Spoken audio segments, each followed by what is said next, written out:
I was supposed to meet her on 52nd between 6th and 7th. It was June and it was hot. Most people don't know that Long Island Railroad, Amtrak, and New Jersey Transit all meet right underneath 52nd Street, which can heat the cement to about 90 degrees. I remember how hot it was. We both walked up to the little coffee shop at the same time. I hadn't seen her in about 10 years. I was nervous. I knew she was sick, but I didn't know what to expect. We'd known each other since junior high. We had swam at her beach house in Michigan as teenagers. We'd even been in college together. She was a year younger than me, but still an old friend. We walked in, grabbed a warm drink from an open cooler, and stepped up 2 small steps to some tables. She grabbed my right arm and I felt her imbalance. I saw her catch a glimpse of my reaction, which I tried to keep subtle. We sat down. I looked around the place. There was a dirty, oversized signed picture of Lionel Richie hung on the wall on a severe slant. I mean, the plastic was peeling off all of the corners. At 32, she had been diagnosed with a partially inoperable brain tumor, but had gone through surgery, radiation, and chemo, and her MRI scans hadn't been perfect since then. She had a good attitude, but I knew it wasn't right. You see, several years earlier, I had my own bout with a brain tumor. After surgery, chemotherapy, and radiation, I became a student of brain tumors. I knew that her condition wasn't great just from listening to her. I knew the medicine she was on and her side effects were not good. We kept talking, both a bit curious to both how we ended up with brain tumors. She reminded me of a class we had taken in college where we shared this little red scooter to commute. For some reason, there's a picture of us on it. I'm not sure where it came from. We had a brief period of silence. We stared at each other for a couple more seconds, one of those times where it's one too many seconds long before it's weird. She looked at me with her huge eyes. What are you thinking? I thought about it for a second, and I lied.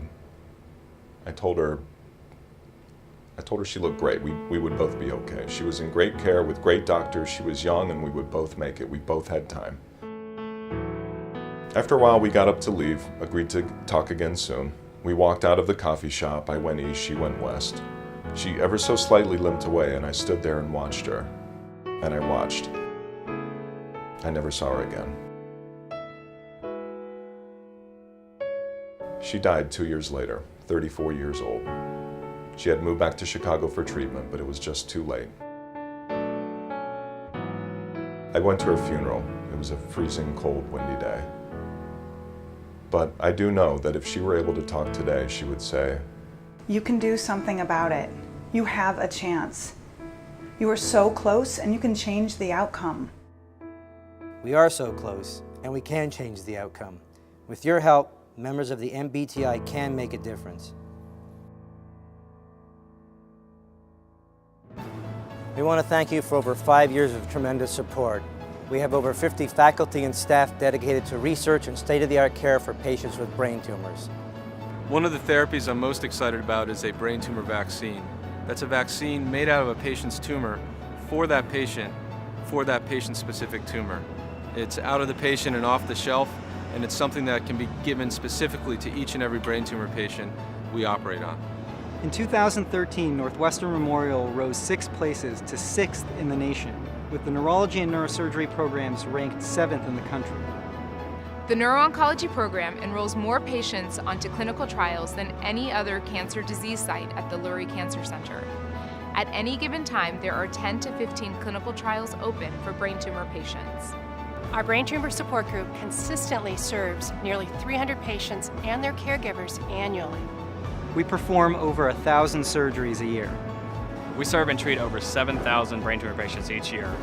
I came to Northwestern University and the NBTI because I truly believe that over the next decade, Northwestern will become a leader in the treatment and research for brain tumors in this country. I came to Northwestern because I want to cure brain tumors.